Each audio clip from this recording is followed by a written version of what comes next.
Hi guys, this is another episode of Honest Participants Only. You're watching this on the Dream Days Network on YouTube. I'm really excited because today we have another special episode. As you know, we had Men and Vulnerability a few days ago. Today we have Women and Vulnerability. It is... I don't have the right descriptive word for what the theme is or how people feel about it, but I've had a lot of, people kind of trying to talk to me about wanting to be on this, and I think I chose the best panel ever. So, hi everybody. Hi. So I'm going to ask you guys a really cool question. As I go around the table, I'm going to start with you, Ingrid. I want you to tell me who you are, your name, which we obviously know, Ingrid. Tell me your name, who you are, so a bit of description about you, and then tell us. I'm going to ask you the same question as the guys, actually, because I think there'll be lots of really great comparisons. If I was to transfer £1 million into your bank account right now, what would you do with it? Okay. Can you all hear me? We all okay? My name's Ingrid Bryant, if we're doing first and second names. I am a creative early years specialist. So I enjoy doing lots of like arts and creating and baking, but I'm also an early years worker. I would say I'm probably passionate about connection and learning and development. So that's me. £1 million, what would I do with it? There's some bits I'd like to sort out. I'd like to look after my mother, invest. I've got some investment things I'd like to do, and have some fun with it. Travel with some friends. Yeah. Very broad fun. Yeah. I don't want to give away too much. Okay, fine. Lovely to meet you. Let's go to you, Kezia. Who are you? And what do you do? As in, who are you, the person? You don't have to tell me what you do as a job. It's up to you. And then what would you do if I transferred £1 million to you? My name's Kezia Jones. I will tell you my job. I'm a clinical psychologist. I work in North London. I'm from London. What else would you want to know about me? There's not really much else that's important to know, to be honest. But if you transferred £1 million to me, I think the first thing I would buy is a new house. I don't know how anyone else has been during quarantine, but I need more space. My flat's too small. Maybe I'd have a different idea in 6 months, but right now I'd buy a house. I'd probably get something only a bit bigger than what I've got in London. That's another conversation altogether. I'd try and buy my way out of this country somehow. These are all quarantine-based things. Yeah, and a new car. Excellent. Shallow. I'm really shallow. Do you know what I was going to say? Sensible, but okay. Yeah. Okay, Charlene, tell me about you. Okay, hi. My name is Charlene. I am a philosophy and ethics teacher. I've been teaching for about 7 years. I enjoy working with young people. I guess you could say that young people are my passion, inspiring young people and getting them to try and fulfill their purpose, understand who they are, and the possibilities in the world are just crazy, and to get them to realise that actually they can achieve and do anything. So that's me in a nutshell. Can I just ask, this £1 million, am I getting it today? Or am I going to get it after quarantine? Because if it's quarantine, I'm just going to spend it on food. But if it's after quarantine, then I might buy a gym. So I just need to know, when am I spending this money? So basically, the money's not real. You can choose when you get it. Actually, do you know what I think I would do with it? I would invest it in a gym. Not for me, for my other half to do what he wants to do. And then I can sit back and not work. So I'll buy the gym, he runs it and does everything, makes the money, and then I can sit back and watch hot men work at my gym. You literally just said the work you do is so inspiring. You love to be out there with these kids. And you're like, no, I'd never work again. I mean, I'll go to work and then watch Hot Men. No, okay. Can I not have the best of both worlds? It's all about balance. It's all about balance. Yeah. So, yeah. I would invest in something that we could make money off later on down the line, and travel a lot more. Excellent. Sounds good. That's what I would do. Rachel, hi. Oh, yeah. Name's Rachel McIntyre. I am a children and family social worker. Do you know what? It's a difficult question what I do with £1 million, but I just generally just have fun with it, to be honest. I think, I'm just thinking life's short at the minute. I don't know whether it's quarantine or whatnot, but holidays. I think lots and lots and lots of holidays. Yeah, I've been looking at your Instagram stories. It's all about holidays for you right now, isn't it? Take me away, yeah. Excellent. Naomi, hi. Hey there. So I'm Naomi Empowers. I'm a transformational coach and change management consultant. And I am a mum of two. I've got 2 young children, a 5-year-old son and a 7-year-old daughter. So apologies in advance if they burst in the room. I'm hearing them at the door. So I'm hoping they get the point that they should go back downstairs. But in any case, if I were to have £1 million transferred into my account, the first thing I would do, Shae, I would call you and I would say, thank you so much. How did you know exactly what I needed? Yeah, the rest of you not just taking the money and run. That's step one. You realise it's a mistake. Following that, I think that I would do a number of things. I would be definitely wanting to put some of those funds into some form of investment vehicle for my children to be able to access when they're older. That's probably the first thing that I would look to do. I would definitely be on the first flight out of this country. And I would make sure that my parents were sorted out as well by some form of investment vehicle. And there would be a percentage, I don't know what percentage, but there would be a percentage that I would invest into some charitable venture abroad. So yeah, that's what I would do. Sounds really good. I noticed you said your parents, your children, charity, but not your sisters. If they're watching this, they're not going to be happy. All right, man, they're all right. Cheryl, tell us about you. Hi everyone. So my name's Cheryl Ryan. I'm a group account director in advertising and production. I've worked in the industry for way too many years probably. But I love learning about consumer behavior, how to kind of influence and to really kind of guide people in their journey to kind of purchasing. What would I do with £1 million? Wow, that is a good question. I think probably not dissimilar to the rest of the panel. My family are incredibly important to me, so I would make sure that they're sorted. My mum, my sisters, they're very much into sustainable living and, simplifying life. So I would like to invest in that and their dream and help them to fulfill that. I think for myself, I would love to go traveling. Maybe do documentaries on different cultures and some humanitarian work. So somehow kind of invested in that in a positive way that can help kind of give me some longevity. And like I think some of you have said, just to kind of get out of this country and live somewhere else, preferably with sunshine, a beach, and some hot men. Yeah. I mean, Charlene. Yeah, although £1 million doesn't sound like a lot to do all of that. No, it actually isn't. That's a team. You have to give me a bit more, I think.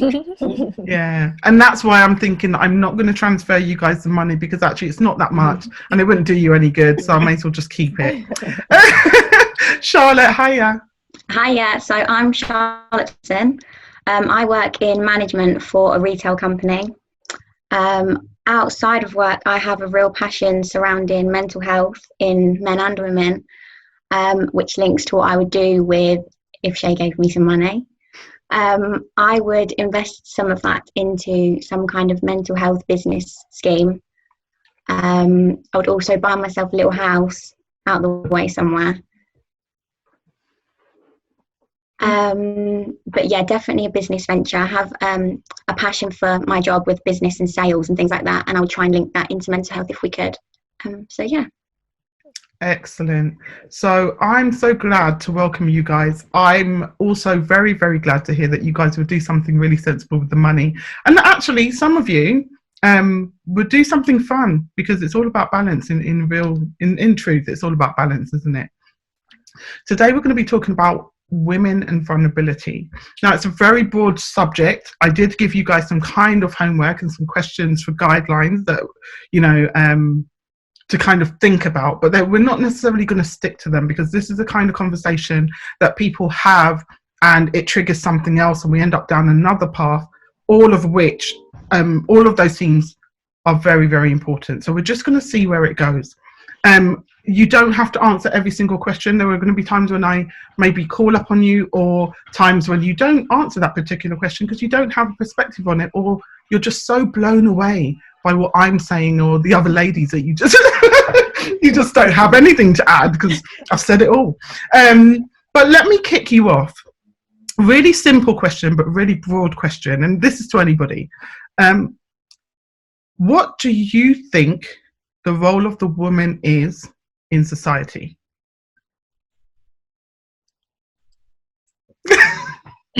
Don't all speak at once. I'm overwhelmed by all the answers. Wait. So I think that, so my idea of a woman in society, considering, well, I'm very old-fashioned, so I do believe in the kind of traditional role of a woman, in terms of not necessarily a stay-at-home mum, but I do feel like, you know, her place is in the home.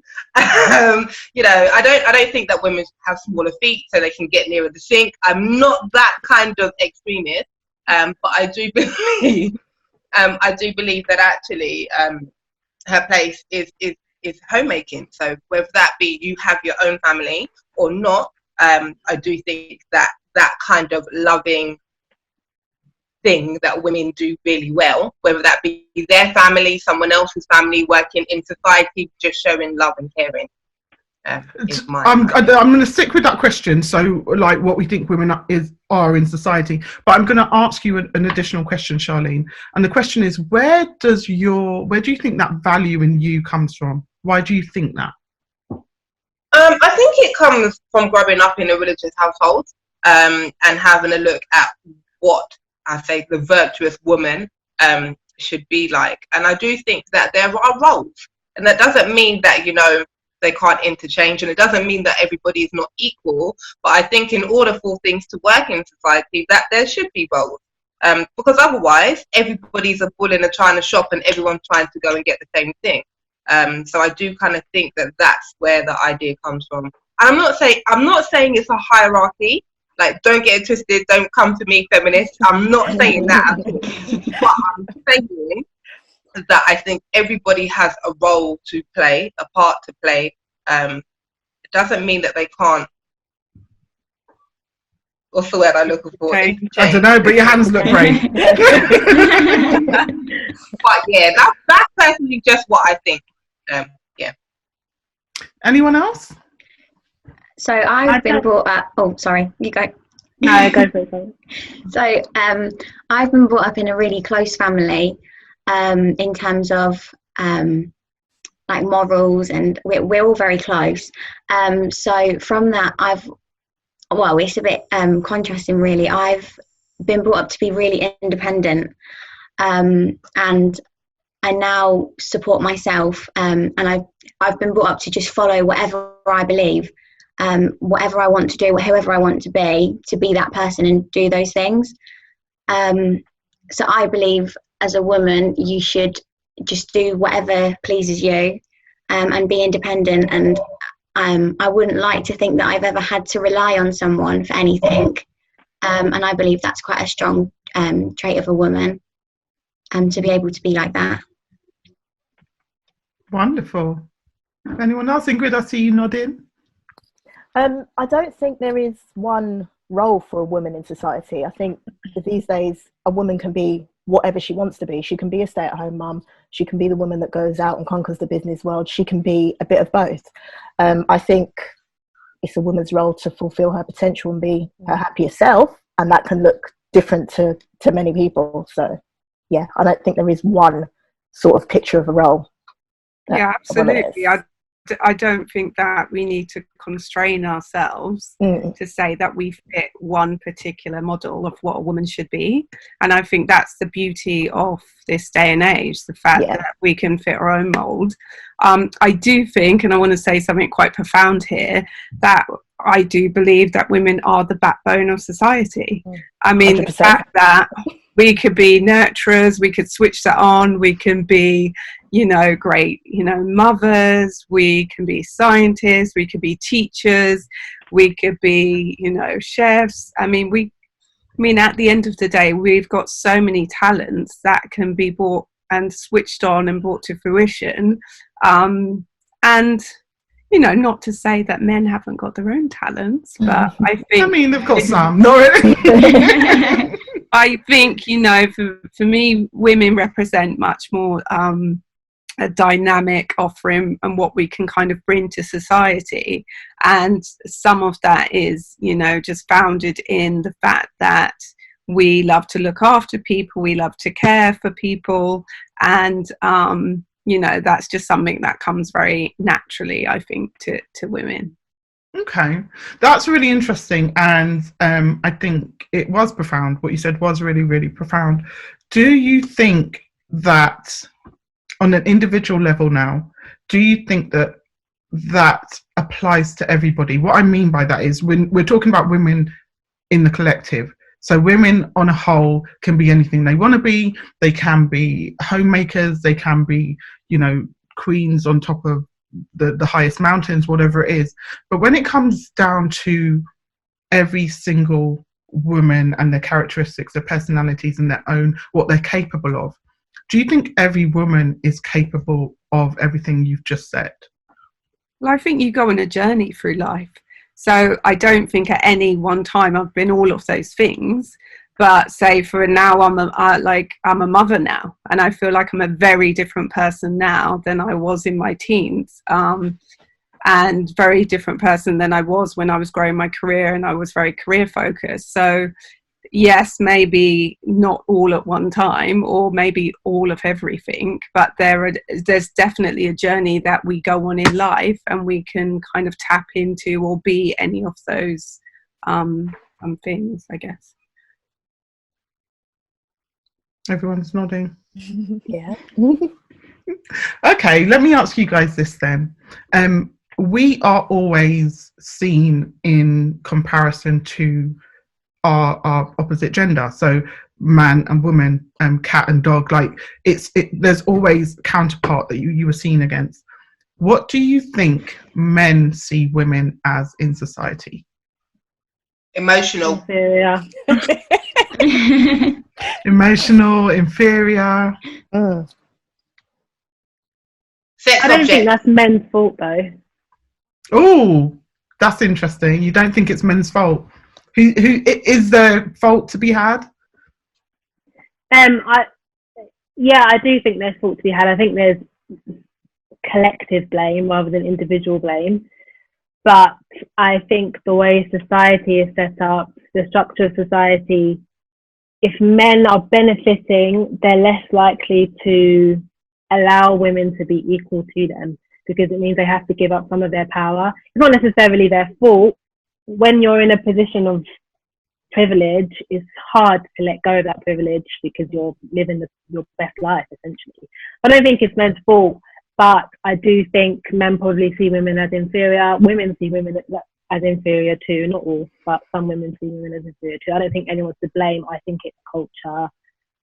I think it's society. It's institutional. I think it's a lot of things. Yeah, I love that, because that brings me nicely to, obviously I'm kind of setting the groundwork for who we think we are, who society thinks we are, who men think we are, and who we think they are, which is my next question to you guys, because I want to start to talk about the actual vulnerability as, you know, as it relates to all of the things we've just discussed. So let me ask you that just before we get there. Who do you think men are in society? Inferior. No, and I know for most of you, I know for me, when I asked myself that question, I thought of a range of different men that I know.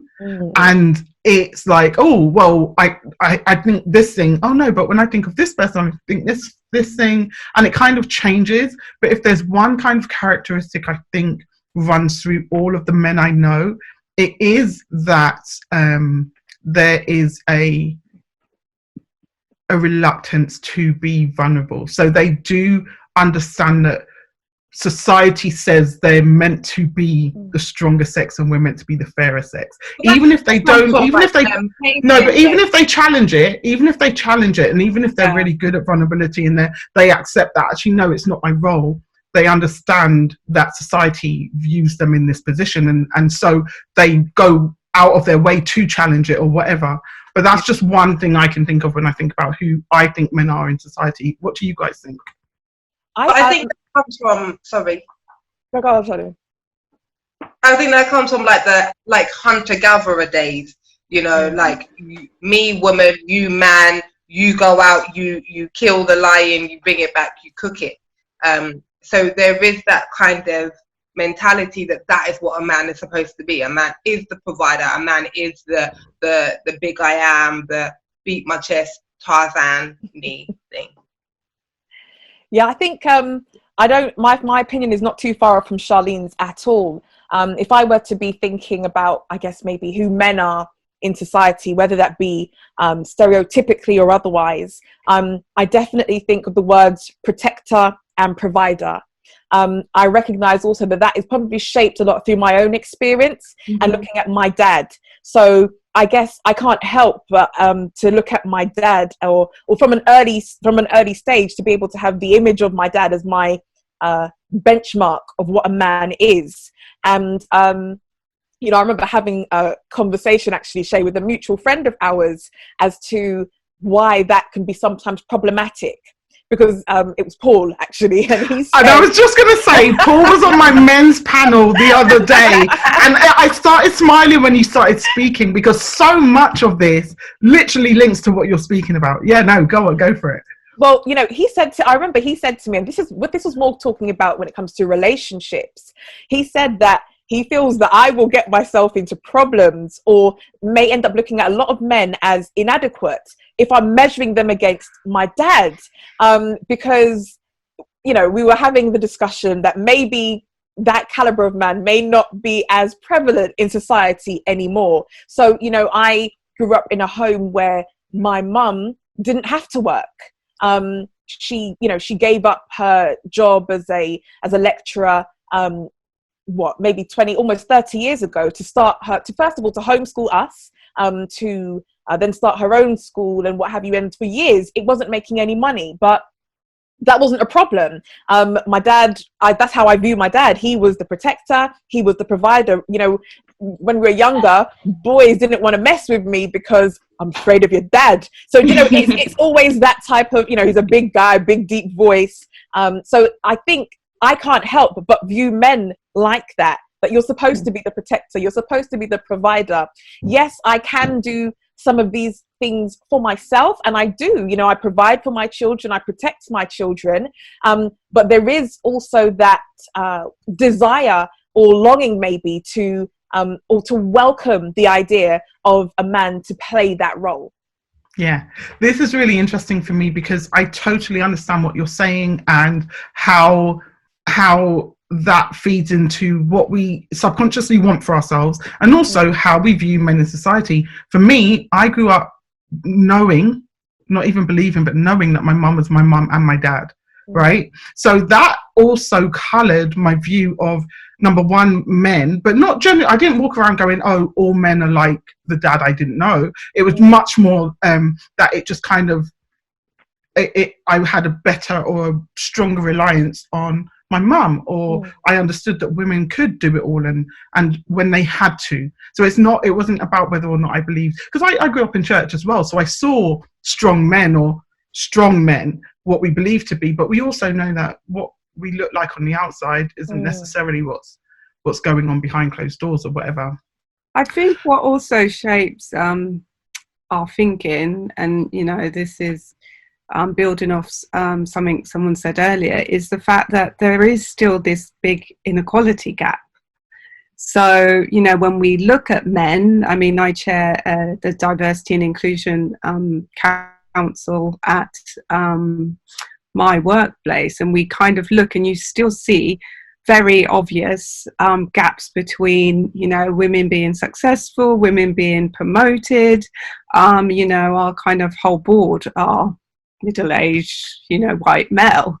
And so you still kind of see, even if you apply that into different communities, that the male is still, benefiting from some sort of privilege, or at least society is conforming to the fact that they deserve more money, more accolades, and that, I think, sometimes also shapes how you interact and how you think about men, and that is slowly shifting. And I think now society is thinking more about how to level the playing field, but we've still got a long way to go. I mean, they've had a step up for a long time now, so that definitely comes into my mind when I think about actually women have to work twice as hard to be promoted in the same job, and some men I kind of work with, I'm like, I can do that job hands down, but you just don't get that opportunity.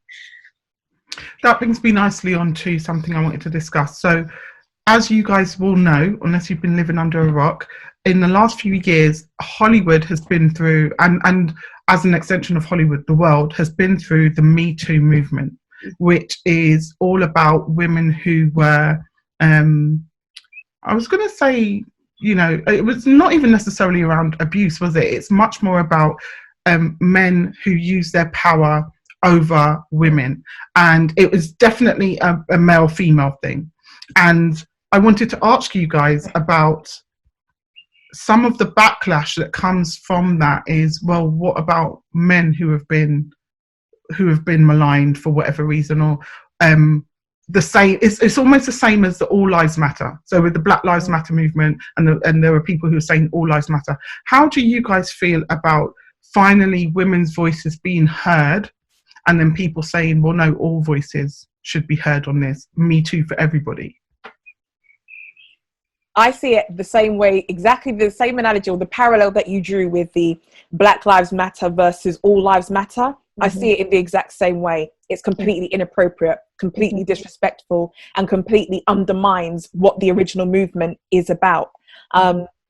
So no, I don't think, well, at least for me, I don't see anyone disagreeing with the fact that men's lives matter too, or that, women can be in a position to, in some way or shape inflict some form of harm against men, but that's not the conversation. So I think to bring it up at that point, and if that's the only time you feel it's time to voice your concern, then that's where the problem is. Equally with the whole Black Lives Matter, All Lives Matter, if you want to bring up the All Lives Matter when we're talking about Black lives, then I've got a problem with that as well. Yeah. Another conversation, we'll definitely do that roundtable at some point. What about the rest of you? What do you think? I mean, I just tend to agree. I just think it's inappropriate because, they've had plenty of time to have their own conversation. At the end of the day, that, introducing it then as a thing is kind of like, well, you had your time. At the moment, right now, right here, we need to talk about, women and what they've been going through for a long time, and how we make sure that doesn't continue, and that privilege that you felt to kind of underhandedly disadvantage women in the industry or take advantage of them is really heard and taken seriously, and it's not tolerated anymore. And I think by saying all lives matter, it just almost kind of dilutes the conversation. It makes it, you know, less important and almost less of a I mean, it was absolutely appalling what happened for so many years, and I just think, you know, as much as possible, obviously they want to dilute that message. So yeah. Do you think women and vulnerability, do you think that actually women who are called emotional, who are called sensitive, who when they're having a moment for whatever valid reason are questioned about whether they're on their periods, those kind of things, do you think people who do that, first of all, the question, simple question, yes or no, do you think the people who perpetuate those kind of thoughts onto females are only male, or do you think we do it to ourselves, we do it to other females as well? I definitely think that it's not just a men thing. I think women also do it to each other. Yep. I think it's really funny because we, as I said, I think there's a culture within women that it's like we don't actually like to see each other succeed. And especially what I have noticed in places that I have worked, if I've had a female manager, that they feel that they have to lord their managerial post over me, and they have to kind of assert their authority because they feel some kind of, I don't know if they feel threatened by me or whatever it is. Whereas in the past, if I've had a male manager, I've never felt that they've had to be like, well, I'm the boss and you've got to listen to what I say. And I do think that actually I hear it myself more with women than I do actually with men. Yeah. Anyone else? Cheryl, it looks like you're losing light. I know. I'm losing myself. I'll turn on the light or something. Sorry. No, I really agree with that. And although this isn't my conversation, I'm here to kind of host it with you guys. I kind of feel, I kind of feel the same. How about the rest of you? Yeah, I definitely recognise what Charlene's saying. I think about oftentimes women in authority, just like, you know, Charlene was referencing anytime she's had a female manager.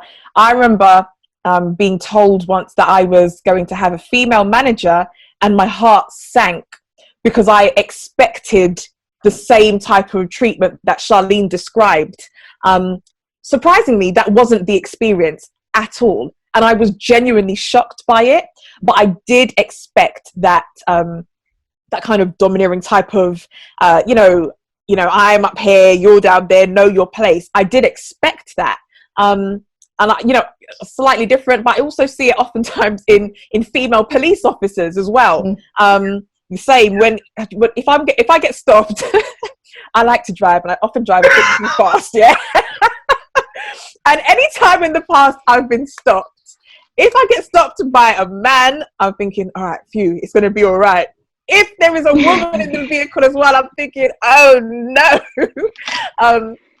But yeah, I think we can often be like that to each other at times. I think oftentimes, do you know what it might be, Charlene? Maybe because I think it goes back to something Cheryl was saying about having to work twice as hard to get to a certain point. So once we actually get there, it's like, oh no, Cheryl, you stay in your lane. I had to fight to get here. Don't think you're going to come and take my place. Maybe it could be that sort of threat. I don't know. I don't really know where it comes from.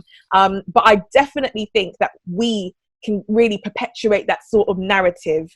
And I think the other time where I see it is often in a sort of narcissistic character, when men want to excuse themselves perhaps from blame. So if a man has maybe done a woman wrong, in order to maybe get people on side, it's easier to push, oh, she's just emotional, oh, she's just kind of belittle and undermine her truth, rather than owning up to the fact that, you know what, I was bang out of order.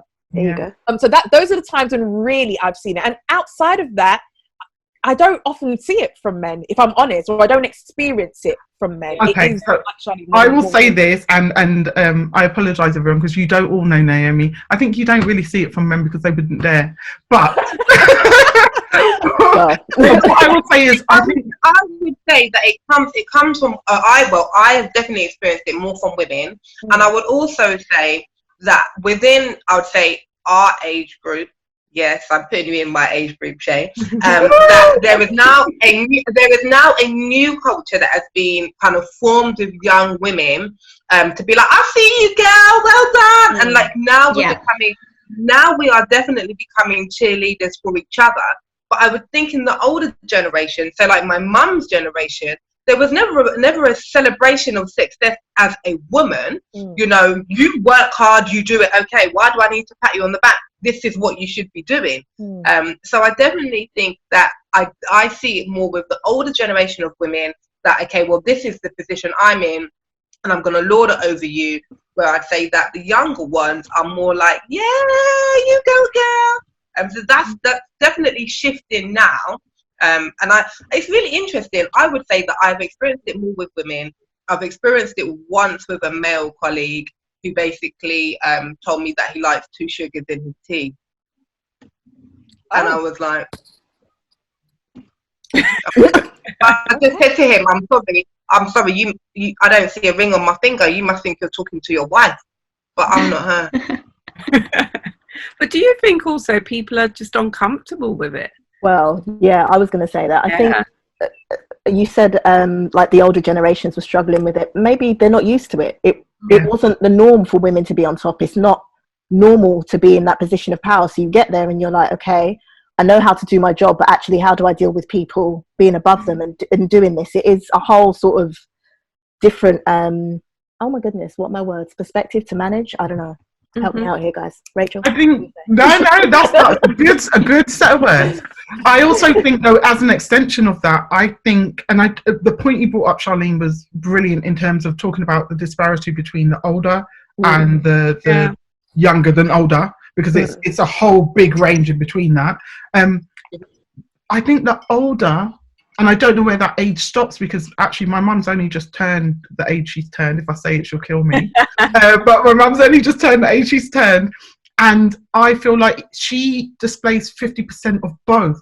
But in terms of permission to be vulnerable, I don't think she has that. I don't think she knows how. And I've had to fight as her daughter to learn all of my own mechanisms surrounding that, because there were generations before her that knew vulnerability and knew their place and whether or not to be emotional and things like that. They all learned it from the same mold, and it was too hard to challenge that. So there was no permission to be vulnerable, and that meant if she was given arts to make a tea with 2 sugars, you know, it's that fight within yourself, or do I challenge this? Am I looked at as being difficult? If it's making me upset, if I end up in tears, I just quickly go to the toilet, hide, cry. Like, it's all of the things that surround. And that's why it's quite a general question, like about people saying you're in your period or blah, blah, blah. But actually there's so much else that surrounds it and how it impacts our identity, because I've watched my mum, my grandma, my aunts being formed by this secret code that I was like, I don't like that code. I'm not gonna subscribe to that one. Thanks. I don't want to. If I want to feel. And it's also quite interesting. I would say that the younger generation, so girls that I teach, very much are quite openly talking about when they're on their period. I'm on my period today. Like, they'll come in my classroom. I'm on my period today. I just don't want to talk to you. Just leave me alone. I'm emotional. So literally, it's quite interesting that they then automatically will then use that as a reason to act out, or just not want to talk to people, or, you know, want to have a quiet day, rather than just being like, you know what, I just need a moment today. They're quick to then use, oh, well, I'm on my period. And I think it's because the younger boys are quick to use it to them. So their defense mechanism is, oh, right, let me just tell you. Yeah, let me just tell you before you then tell me that this is why I'm being a narky cow. And it's quite interesting to watch the dynamics of them. I think I want to come back to that in a minute. Yeah, Cheryl. It's like seen as it's seen as a weapon. So it's either a weapon because you're seen as too weak, or it's an excuse for, you know, your behavior because you're not feeling up to it today or something. And in no light really is it seen as a positive. Is it just seen as you're being authentic, you're being human, you're just having an experience? And actually emotion is a really positive sign that you're feeling things, that you're living life, that you're experiencing life. So it's really tough when, I mean, I've been in situations as a line manager where I've had really emotional stuff, and you know, I also don't want to be seen as that really inconsiderate boss who's like comes down and said, no, go to the toilet, don't cry. But there is also a thin line. There's kind of like, oh, okay, I get it. If, you know, certain things happen that, you know, you can't control your emotions. But once it starts kind of interfering with how you can perform at work, or you kind of being oversensitive, it becomes really tough to navigate those conversations and try to help them channel that emotion in a different way or in a more positive way where they're still experiencing it, but maybe not as, you know, in an uncontrolled way. But yeah, I see it with the younger generation now. And then for me, I'm just like, don't use it as an excuse, because that doesn't help either. And how do we get that balance where it's just, you know, we're being authentic, we're human, we're now balancing work life, big careers, you know, being mums, running around trying to balance it all, whether we're like pursuing PhDs. And a lot of that is driven by passion, and with passion comes, you know, success, but also failure. And so when you're experiencing all those things at the levels we're experiencing, you're obviously going to be emotional at some point. If you're not, I don't know, I just don't think you're being authentic, or you're bringing your whole self and putting your whole self into things. It's interesting because on the men's roundtable, they spoke a lot about appropriate emotion, and that's what you made me think of, Cheryl, because actually there is definitely something called overly sensitive and all of those things, but they don't necessarily apply to women who are displaying emotion that the receiver is uncomfortable to feel. Does that make sense? It is about being appropriate though in that moment, and whether you're displaying it at a time when it and you can't always control it, exactly what you said, Cheryl, but you can't always control it. But there are definitely times where it needs to be managed and, you know, that kind of thing. And then Charlene, with what you were saying, what scares me about the younger generation taking back the power and taking ownership of this period is a good one to use, of this, I'm on my period, so I'm this today. It means that when I am having a genuine emotion, or you've genuinely offended me or done something that isn't okay, and I just happen to also be on my period, but my hurt is deep because of the interaction we've had, now you can't separate that. Now I have to find a way to convince you that that's not what that is. Do you know what I mean? I see a real danger in that kind of, I'm on my period, so I feel this way, and you're going to have to accept it, because actually, no, sometimes we're being bratty because we want to be bratty. It's nothing to, do you know what I mean? What do you guys think? Charlotte? Say that again? Yeah, I mean, I was just thinking myself, like, it reminds me of a time when I've said, like, oh, like, this has annoyed me, but it's probably because I'm on my period. And then afterwards I think, no, actually, it's not because I'm on my period, it's because you've actually really annoyed me. And I felt like I had to use that as an excuse to explain the feelings that you'd made me feel. And it's always afterwards, I think, like any situation where you sit afterwards and you think, actually, I shouldn't have said that, like, that wasn't true. And now I wish I would have followed it through and said, no, it's nothing to do with that, and I shouldn't have even mentioned that. That is completely irrelevant. The reason I'm annoyed is because of something that you've done. And there's then a bit of leeway for conversation. And when I look back, I think as soon as I'd said, oh, it's probably because I'm on my period, they've then played on that. And then that's the conversation finished, because that was the reason. Yeah. When actually there was so much more to it. Yeah. Rachel, Kezia, what do you think? I think, I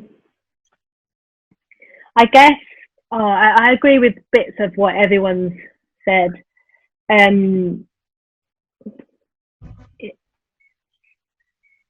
how can I say it?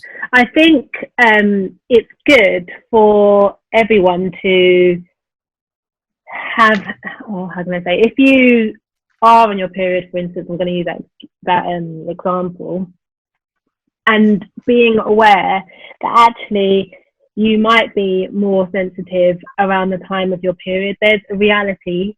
Yeah. I guess we're thinking about women. There is some reality in terms of emotional sensitivity.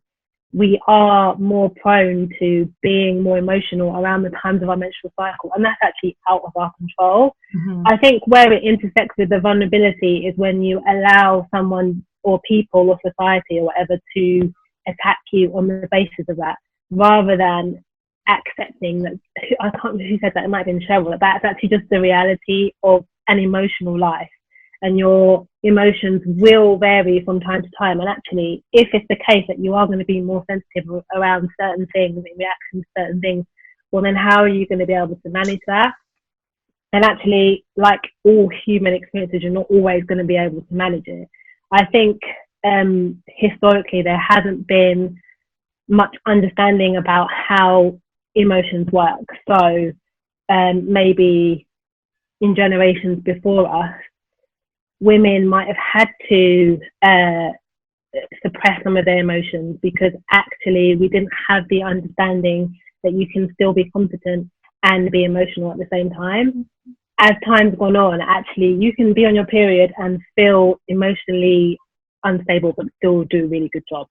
So I think we're still working to navigate, and maybe what Charlene was saying, in teenagers, they're actually just defending themselves, maybe because they're aware that they might be attacked by boys, for instance. As they get older, they might be able to say, I'm on my period, so actually I don't feel as on it today, but I can still get through the day and I can still do my work. So I think there's lots to it in terms of vulnerability. It's a good point. Do you think we have enough role models that show us that it's okay to be, like, I was thinking the other day, and actually it was Oprah. I don't know why. I was watching something and I saw Oprah, and she was just herself, her authentic self. She was like repping for, her blackness. She was, support. And I was like, to be her and to actually just be able to be yourself unapologetically and just be. And if she wanted to like scream or shout, how she gets kind of quite emotional and goes up and hugs people, and she's just, I don't know, so free.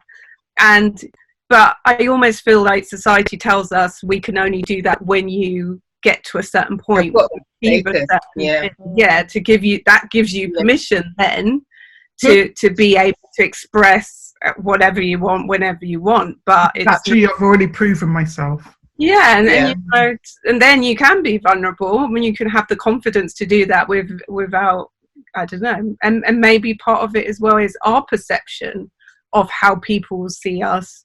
If we just say, I'm just having a bad day today, are they going to see that as I'm not coping? I can't handle things. And that's also something on us. That's definitely something on me. I find it really difficult if I'm having a bad day or I'm not really coping, to own that and kind of go in and say, well, I'm not going to be on my A game today. And I feel like over time I'm becoming much more comfortable and confident with that, just because I need to let go and not internalize that anymore. But it's tough because you always want to be seen as being on it and bringing it every day, and sometimes I totally agree with that. I think depending on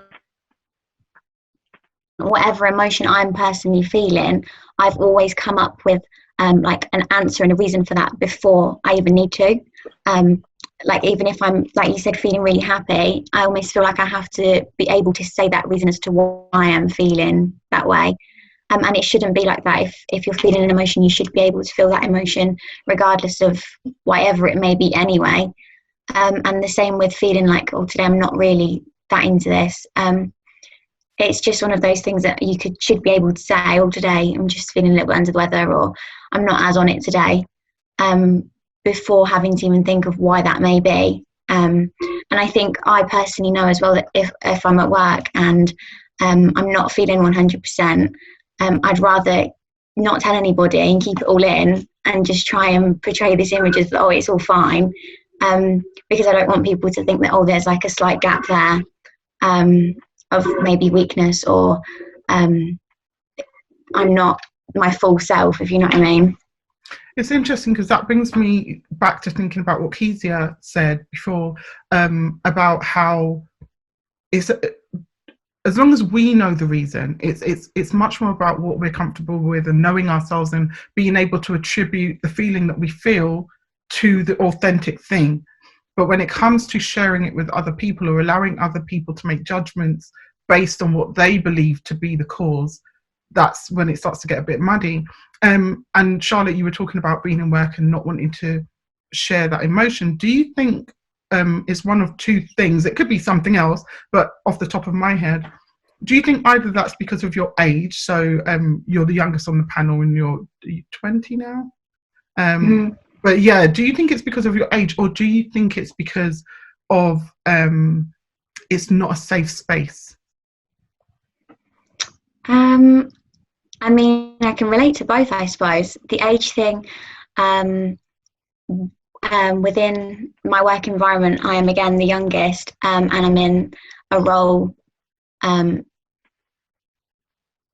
if you talked about it in a hierarchy, which I don't like to do because I think we're all equal, but of a higher role, there's definitely shows in the sense that I'm aware of the position that I'm in for my age, and the people that I'm essentially managing are a lot older than me.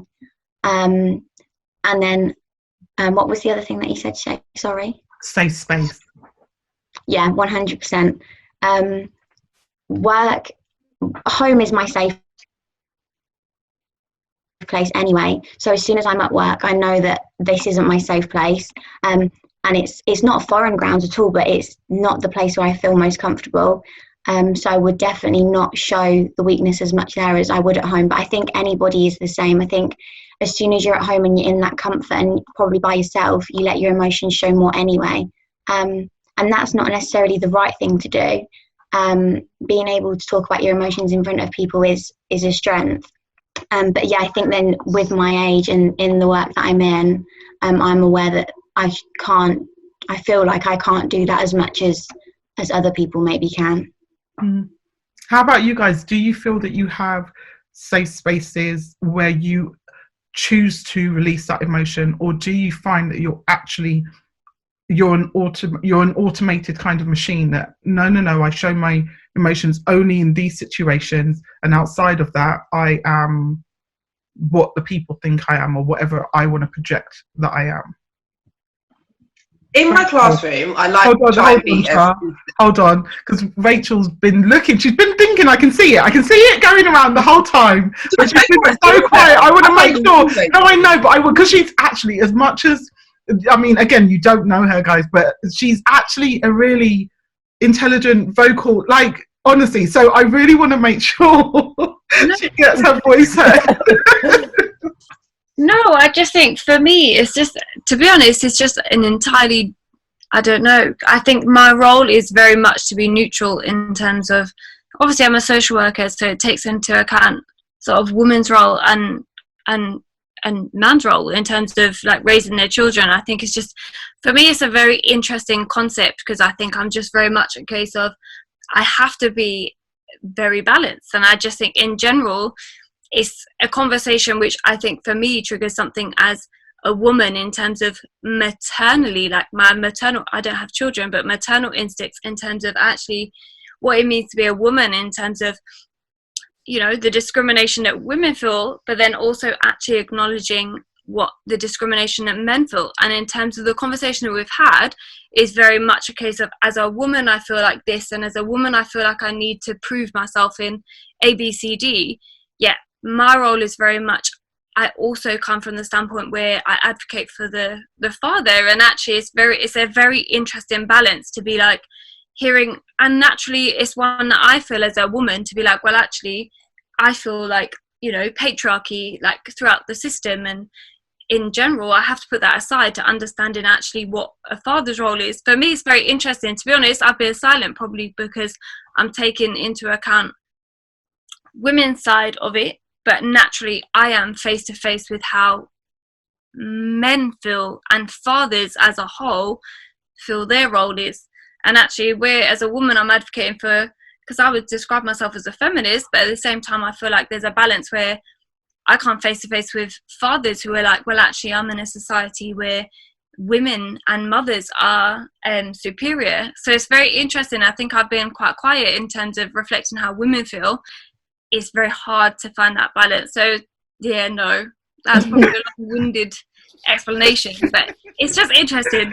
Like, yeah, I do wonder though, Rach.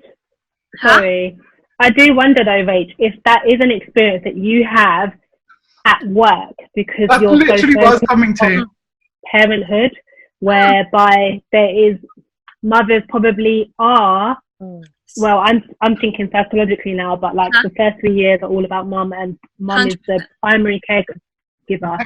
So there is that lack of equality there. If you take it outside of work, do you still have that same balanced look at things? And I think for me it's very difficult. Like, if I'm honest, I was raised by my mum. So for me it's like going into a family where it's raised, well, there's a father who's like, well, hold on, you're prioritizing mother. I'm like, hold on, this is a foreign concept to me. So when we have this conversation about how women are positioned of vulnerability, I come from the stance where I'm like, well, actually, it's a very complex one. So where we talk about women's role is this, hold on, where is dad's value in family? Because where we elevate men in terms of professionally, you need to be A, B, C, D, you need to provide for me. Hold on, where does that put them in terms of family values? So I think, Rachel, that's really important in the sense that all of our experiences colour how we view females and vulnerability and women and vulnerability, and the more experiences we have, the more exposure we have to different perspectives around that. And the conversation now, what I was going to say at the end, I'll say it now, but I'll say it again at the end, is that actually this is not a conversation that has some kind of definitive end or answer or kind of conclusion to it. And it's so important for us to look at everything when we are balancing up how we feel about our own personal vulnerability as a female, right? And for you, that means you're going to be looking at life as a social worker and the experiences, what you're exposed to on a daily basis and that kind of thing. But when we're talking in specifically in this forum, I think sometimes we do start to have the conversations about women and vulnerability and what's okay and what's not okay, and actually just how we feel. How do we feel about it?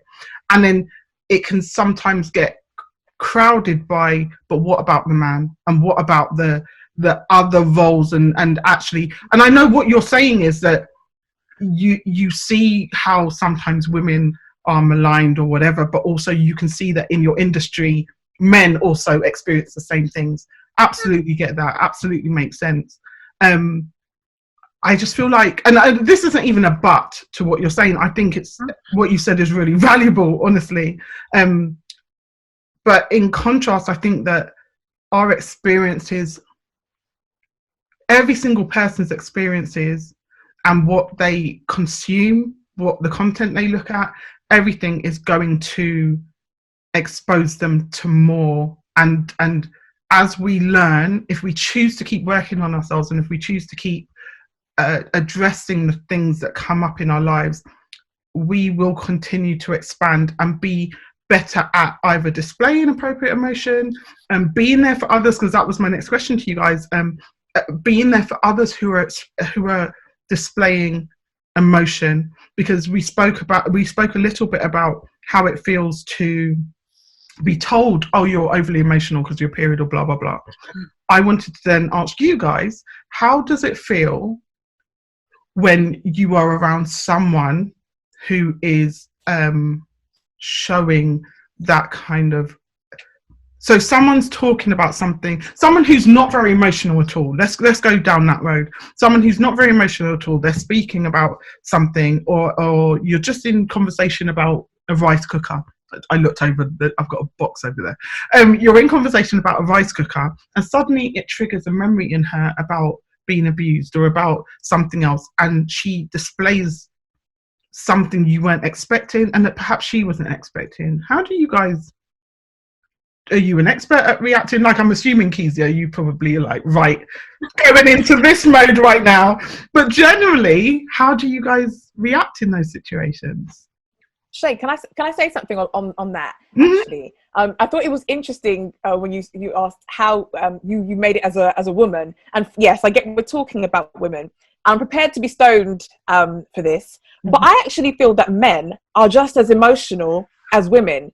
Sorry, hold. You can say it, but just be aware, this is the women in vulnerability. We've had the men in vulnerability. I'm bringing you all together. Okay. So you will, as long as you guys are up for it, everyone's going to come together on the same panel, and you can all then challenge one another, because you would have been able to watch theirs, they would have been able to watch yours, and I think it's a really important conversation, definitely. Can I just jump in there? Because I also think the conversation, to me, when I was thinking about it, when you asked me to do this, doesn't necessarily have to pit women against men. Exactly. You know, for me, I was just like, actually, you know, it has been something that's been institutionalized, our roles for centuries, for generations. And the thing is, I don't think we necessarily should be apologizing for wanting to have a voice and to positively promote women and their confidence and their self-belief, because I just think it's something that's been underutilized and not supported for many years. And it's not to say that, I mean, I'm very much for inclusion and belonging, so often I get men saying, well, what does that mean to me? And you know, we see a lot of men now who are taking paternity leave or sharing the role of being the parent, and I absolutely agree we should promote that more. But at the same time, I don't think that it's one or the other. I think actually there's a lot of work to be done, just giving women the confidence to have that self-belief, and for us to kind of be confident being vulnerable. Yeah. And it doesn't need to be, like we were saying before about, is it all lives matter? We could still have the conversation without having to bring anyone down in that conversation. Do you see what I mean? And I think that's why I'll just make it clear, that's exactly why I wanted these conversations, because there are so many different combinations you can have. You can have a panel of women talking about women in vulnerability, a panel of women talking about men in vulnerability, a panel of men talking about men in vulnerability, a panel of men talking about women in vulnerability, and then everyone together. And all of those conversations are important.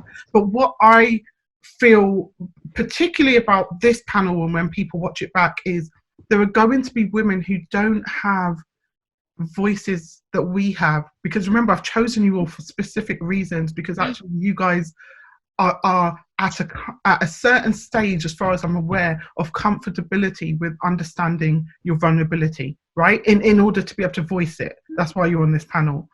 There are going to be people out there who watch this who don't have your level of exposure, experience, perception, any of those things. And what we want is basically what you said, Cheryl, basically what you said, Naomi.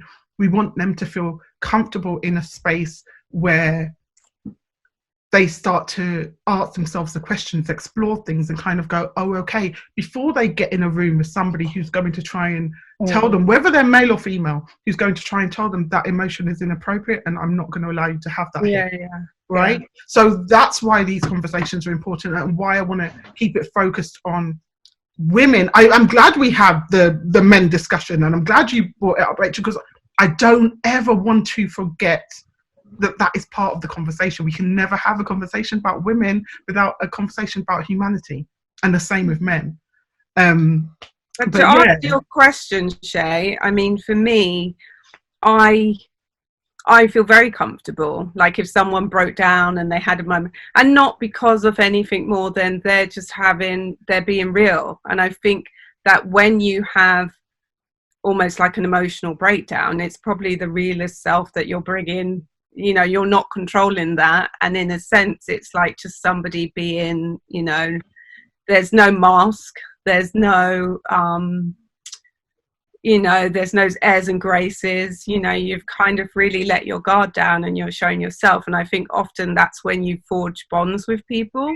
and that's when you become close. I mean, it depends in which scenarios. Obviously, if it was someone you've never met before, you know, you might be uncomfortable, but some random woman walking towards you on the tube. Yeah, exactly. But you know, I kind of feel like more and more we are understanding about mental health and issues, and the fact that people have been, like older generations, hiding things, like awful things that have happened to them that, you know, you wouldn't even imagine, because they would be the people you're like, but that's the strongest person I know. Like they're always smiling, they're always cracking jokes, but actually behind the scenes, when you look at some of the suicide rates and things like that, those are just mechanisms and tools people use to hide behind, and that they just feel that they can't somehow express themselves in a way. And yeah, so for me, if that happened, I feel like I would feel very comfortable in that space. So let me change the question slightly because of you, literally because of your last statement, and I love it. Do you all think you are comfortable with vulnerability in your own life, with your own vulnerability? That's a quite interesting question. I would say that I think that I am. But a couple of years ago, I found myself in a situation where I was really like struggling with my mental health.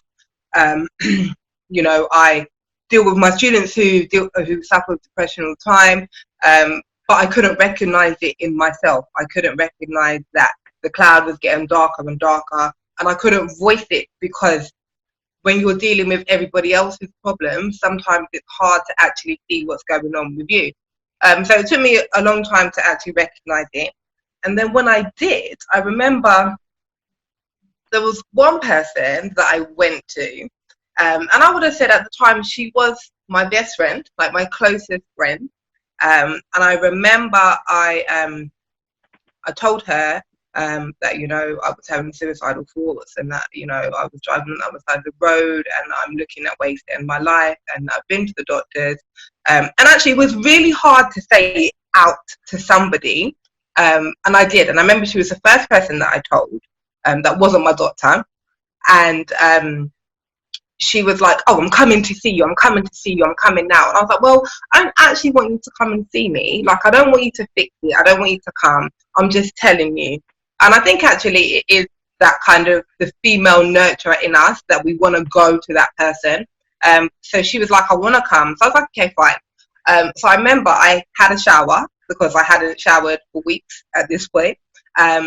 I'd also had to then clean my house, because I didn't want her to come and see my house in the state that it was in. I also went food shopping, because I hadn't gone food shopping for weeks. And she is a vegan. So I needed to at least get coconut milk. And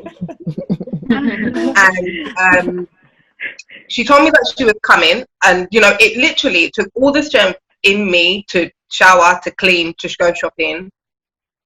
And then she didn't turn up. And she didn't call to tell me that she wasn't coming. And the next day, like, I still hadn't heard from her. And the thing is, I know that she is a flaky person. She is flaky, it's just who she is, and unreliable. But at a time when actually I thought that she would be able to step up, she let me down in such a way that I didn't actually think that she could or would do. And a couple of weeks later, she then messaged me and was like, oh, I'm so sorry, you know, I'm trying to do my dissertation, and I can't believe that you're going through all of this and that you didn't even tell me. I feel that, you know, I'm a bad friend. And then she made it all about her. And then I was like, you know what, it's cool. And I decided then that I wasn't going to let anybody else in. I wasn't going to tell anybody. I wasn't going to be vulnerable with anybody, and I would just deal with my ish by myself. I'll take my happy pills and I'll be fine. And I would say this probably the last year that I've been like, actually, do you know what? This is who I am. The good, the bad, the ugly, like it, don't like it. I'm all right with that, to be honest. You know, Shae, I think you were talking about, you referenced, when you were speaking with Charlotte, you were talking about safe spaces. So, and I think, Cheryl, you also mentioned something about not showing up with your whole self. And for me, I reserve the right not to bring my whole self to everyone, because that's my choice, that's my prerogative. So I am very comfortable with my vulnerability, but I pick and choose where that goes. So I'm not going to pour my heart out to a stranger. I'm just not. I don't have any desire to. If you ever see me doing that, then you know, for me, something has gone horribly wrong, because that's just not me. My vulnerability also doesn't necessarily manifest itself in tears either. If I'm being vulnerable with someone, it just might be telling you the truth. And I think that is also stemming from my experience being brought up in a religious home, being the pastor's daughter, and everyone having their opinion on how I was supposed to be. I was going to say, expectations is a whole other topic, right? It's crazy. It's so bizarre. But then when I was young, the way I chose to deal with it was I was a chameleon. And as a pastor's kid, I'm the perfect chameleon. I can be who the church people want me to be. I can fit into almost any crowd as a result of that, because so that you lot will leave me alone, let me be who you think I have to be. And so I know how to do that well. But vulnerability to me is being able to call you, Shae, and be like, you know what? I'm actually terrified. I did something that I didn't think I would have the capacity to do. And it frightened the life out of me. It's vulnerability, but at the same time, Shae, I think, we've been friends for many, many years. And I think I'd be right in saying that I've never called you crying. No. But that doesn't mean that I'm not allowing myself to be vulnerable. That's just not. And that doesn't mean when you call me and say, I'm terrified, that I don't believe you because there are no tears. Yeah, right. Yeah. Exactly. So I think emotion and vulnerability, I think it manifests itself in different ways. So, if someone came to me, in the right context, in floods of tears, working as a coach, I would be able to deal with that, and I'd be quite comfortable with it. But it's not something that I would ever do, really. Obviously in extreme times, that will be me. So, when I lost my grandmother, it was uncontrollable, and I'm perfectly comfortable with that. But I think when we're thinking about vulnerability, I think it's self-awareness is a wonderful thing, because you see, when I know who I am and why I might do the things that I may do, I know that, okay, so I don't have to measure, let's say, my vulnerability with Ingrid's. It might look different, but I know who and when I choose to open myself up to. So, if I were to tell someone my deepest, darkest secrets, or things that I'm struggling with, I can be vulnerable in this setting. For example, if I don't have to hold my true thoughts or opinions back. So, for example, I would say I'm not a feminist at all. I'm really not a feminist. Prepared to be stoned for this. I don't really feel I fully understand what feminists want, because when I take some of their principles and go all the way, it just doesn't make sense to me, and that's fine. And I think even just me saying that is able to show a level or a degree of vulnerability. I'm giving an unpopular, perhaps, opinion, but I'm perfectly comfortable with that, and I'm perfectly comfortable for someone else to disagree, and it's cool. There's no love lost. But I'm perfectly comfortable with the level of vulnerability that I have in my life. I know who my people are. Again, being brought up in the church spotlight, I know that not everyone is for me. And that's okay. I know that because of maybe who my dad is and maybe how he might have dealt with someone, that you automatically dislike me. And I don't really mind. When I was younger, I might have taken issue with that. So, but now I'm at a point where I know my people. I can pick them out, and my true self, or all of my authentic self, is brought to people in the correct context. And I think for me, that's where I'm at with vulnerability. Okay, last question before we kind of wrap up, before I ask you for your wrap-up scenario. Not scenario, well, we'll get there. But you triggered me to think of this last question, Naomi. Do we think that picking and choosing, and I asked the guys the same question, do we think that picking and choosing where, how, and with whom we're vulnerable. And I'm not talking about I'm talking about exposing ourselves to be vulnerable in order to get some of the benefits, rather than, because I asked you guys about fortifying yourselves, didn't I? About how do you get that balance between fortifying yourself against the pain, making sure that you've got this armor on, but also having access to all of the good things that could come from being vulnerable. So do we think that picking and choosing and being very selective about who and where we're vulnerable, who we're vulnerable with and where, blocks us from some of the blessings that could reap? Does the question make sense? Yeah. Yeah, it makes sense. On Ingrid? Hmm? Go on.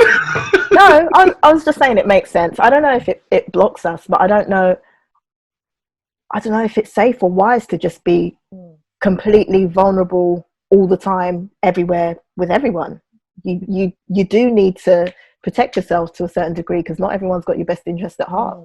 So you need to read people, read situations, and know when to open it all the way up, or just say it again for those in the back. Hello, hi.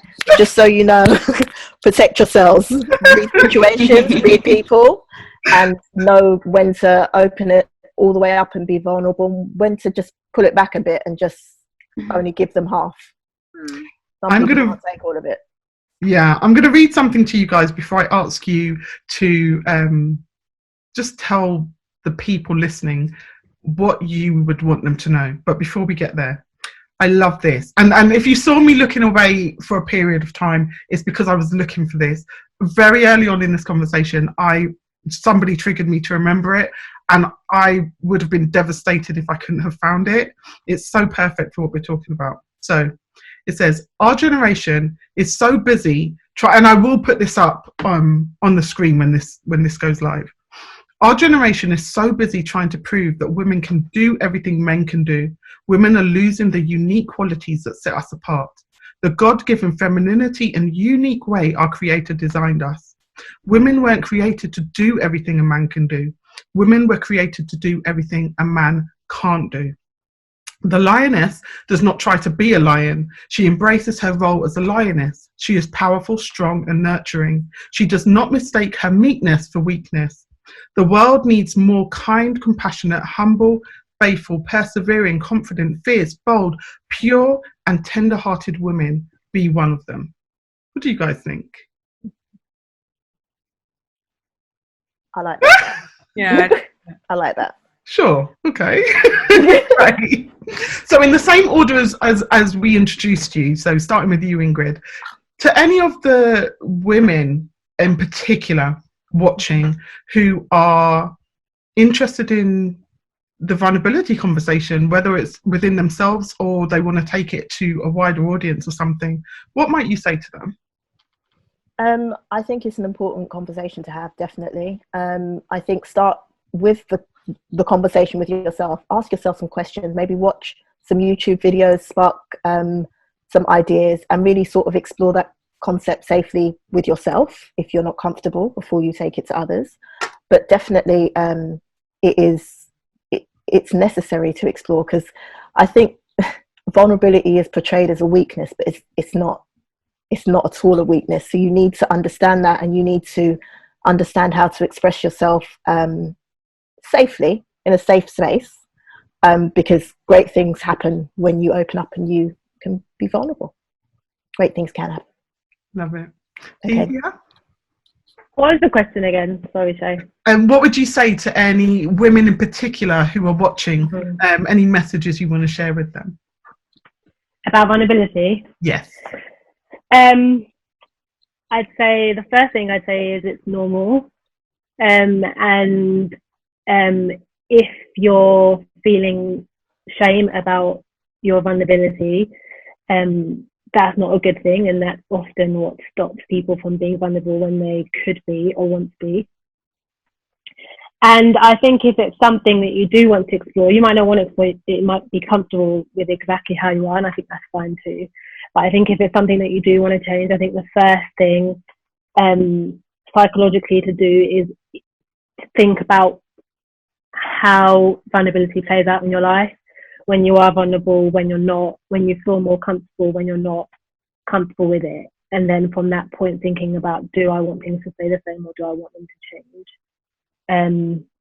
But yeah, I think that the message I'd want to give to anybody really is not to feel ashamed of their vulnerability, not to feel ashamed of their emotions. It doesn't necessarily mean that you can't do anything about it or you can't change things for the better, but dismissing your emotions or dismissing your vulnerability or invalidating them is probably the biggest problem with vulnerability. Love it, thank you. Shae? I think I would say that showing emotions isn't a weakness, and that it's okay to have emotions. It's okay to not actually be able to control your emotions. It's okay not to know why you're feeling that emotion. I think we like to kind of give a reason to everything, and it's okay just to feel blah, even if actually everything in your life is going right. And I think once you kind of stick with it's okay, then I think you kind of open the door to allow yourself to be vulnerable with other people and with yourself. That, yeah, that's what I think. Thank you so much. Rachel?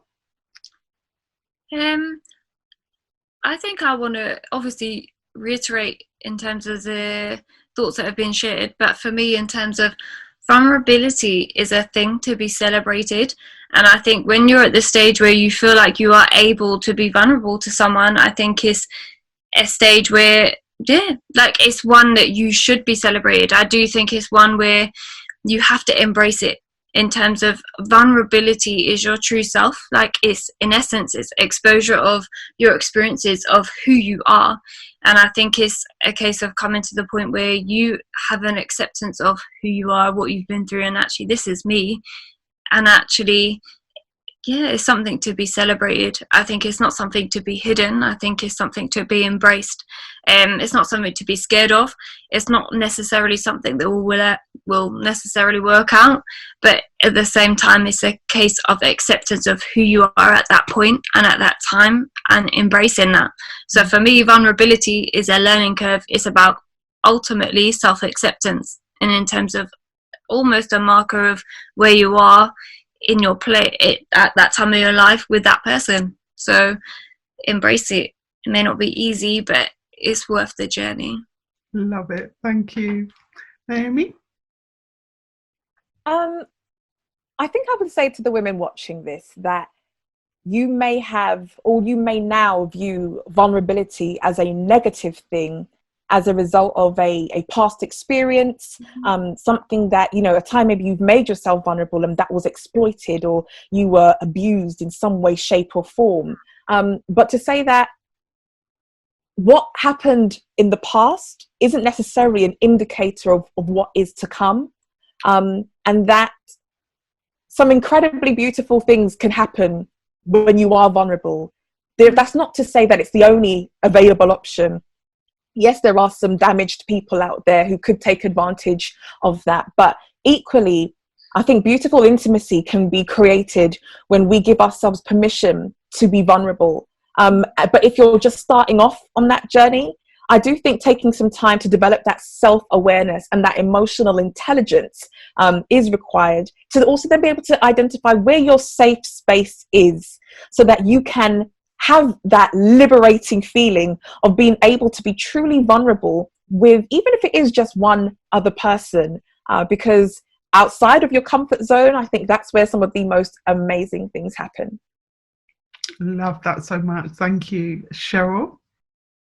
I mean, I'm not sure how to follow any of that, because I mean, literally, you guys have captured it all.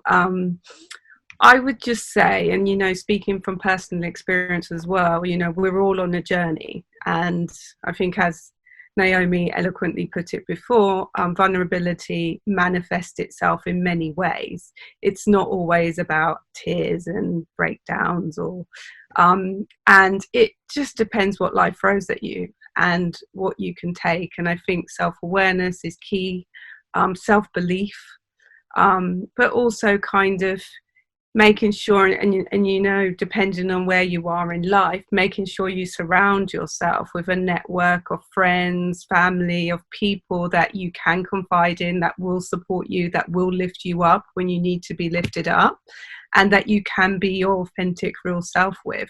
And I think we all, on our journey through life, at different points start to realize what our authentic, real self is, because it does change. And we even surprise ourselves the more, you know, situations that happen to us, at how vulnerable we can be, and how actually we can be rewarded sometimes in abundance when we do share that vulnerability with other people. So it doesn't have to be seen as a weakness, and it shouldn't be seen as a weakness, because often when we are at our most vulnerable, it's when we need it the most. And that's when it opens up doors for, you know, very special things to happen in life, and to meet special people in our life that will actually help us on our journey. Yeah, thank you so much. I love this. And Charlotte? Charlotte, you there? Yeah, I can hear you. I don't think there's much I can say following on from all that, but I would say to be yourself and do yourself, and if that means showing a little bit of vulnerability as and when you need to, then so be it. I believe everything happens for a reason, and however you're feeling in that exact moment is perfectly okay and perfectly normal, and to just do what feels best for you, and everything else will fall into place. Thank you so much. Honestly, I don't know how I'm going to wrap up after everything you guys have said, but I will say that actually this type of conversation triggers more questions than answers most of the time. You know, what is vulnerability then? How do I recognize it in me? How do I recognize it in others? What do I do with it when I find it? This isn't meant to be something that we have a definitive answer to, but the conversation is so important, and I'm so grateful that I've had this amazing panel of ladies. We will be doing more. There will be more vulnerability conversations, more conversations on friendship, on expectations, on a variety of things. Some of you will know what some of those topics are already. Some of you won't, because I've forgotten them. But I've really enjoyed having you guys, and I cannot thank you enough. Please make sure you go and follow every single lady on the panel. They all have something to say. They are amazing in their industries, they're amazing in their lives, and they're amazing friends to me, even if I just met you tonight, Kezia. Anyway, so all that's left to do is say bye-bye, everybody. Bye. Bye. Bye.